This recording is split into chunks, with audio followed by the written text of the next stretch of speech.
పాఠశాల విద్యపై ప్రత్యేక దృష్టి పెట్టింది రాష్ట్ర ప్రభుత్వం. విద్యార్థులకు అనుగుణంగా ఉపాధ్యాయులను నియమించేందుకు ప్రణాళికలు సిద్ధం చేస్తోంది. టీచర్ల సర్దుబాటుకు విద్యాశాఖ నిర్ణయం తీసుకోవాలని ఆదేశాలు జారీ చేసింది సర్కార్.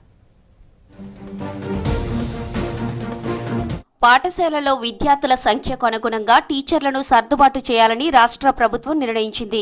విద్యాశాఖ అధికారులు ఇప్పటికే ఉత్తర్వులను జారీ చేశారు. తక్కువ సంఖ్యలో విద్యార్థులున్న స్కూళ్ల నుంచి ఎక్కువ మంది విద్యార్థులున్న స్కూళ్లకు టీచర్లను బదిలీ చేయనున్నారు.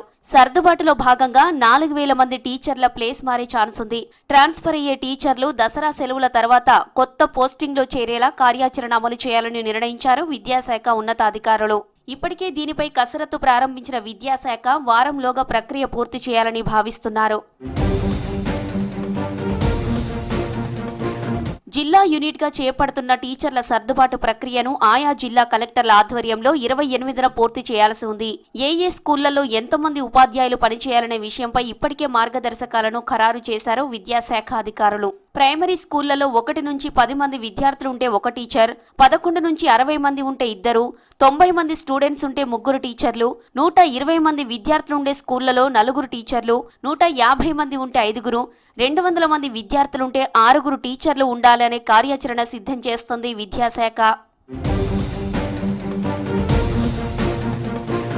అప్పర్ ప్రైమరీ, హైస్కూళ్లలో విద్యార్థుల సంఖ్యతో పాటు సబ్జెక్టుల వారీగా టీచర్లు ఉండాలి. ఇలా విద్యార్థుల సంఖ్య ఆధారంగా ఆయా స్కూళ్లలో ఎంతమంది టీచర్లు పనిచేయాలనే అంశాన్ని ఖరారు చేశారు. ఈ మేరకు ఏదైనా స్కూల్లో విద్యార్థుల నిష్పత్తి ప్రకారం ఉండాల్సిన సంఖ్య కన్నా ఎక్కువ మంది టీచర్లు ఉంటే వారిని ఇతర ప్రాంతాలకు ట్రాన్స్ఫర్ చేయనున్నారు. వీలైనంత వరకు సమీపంలోని స్కూళ్లకు టీచర్లను బదిలీ చేసేందుకు కసరత్తు చేస్తున్నారు అధికారులు. అలా సాధ్యం కాకపోతే అదే మండలంలోని ఇతర స్కూళ్లకు బదిలీ చేస్తారు. ఒకవేళ ఒకే మండలంలో సర్దుబాటు చేయలేని పరిస్థితి ఎదురైతే పక్క మండలంలో సర్దుబాటు చేయనున్నారు. సర్దుబాటులో స్కూల్ మారాల్సి వచ్చే టీచర్ల నుంచి ఆప్షన్లను తీసుకోవాలని నిర్ణయించారు. వేరే స్కూళ్లకు వెళ్లడానికి ఓకే చెప్పే టీచర్లను మొదటి దశలో సర్దుబాటు చేయనున్నారు. ఆ తర్వాత కూడా టీచర్లను సర్దుబాటు చేయాల్సిన పరిస్థితి ఉంటే స్కూళ్లలో సీనియారిటీ ప్రకారం ఇతర స్కూళ్లకు మార్చాలని భావిస్తున్నారు. ఏ స్కూళ్లలో ఎంతమంది విద్యార్థులున్నారు, అక్కడ ఎంతమంది టీచర్లు పనిచేస్తున్నారనే సమాచారాన్ని ఇప్పటికే సేకరించారు. దీని ప్రకారం ఏ స్కూళ్ల నుంచి ఎంతమంది టీచర్లను ఇతర స్కూళ్లకు పంపించే జాబితాను సిద్ధం చేస్తున్నారు అధికారులు.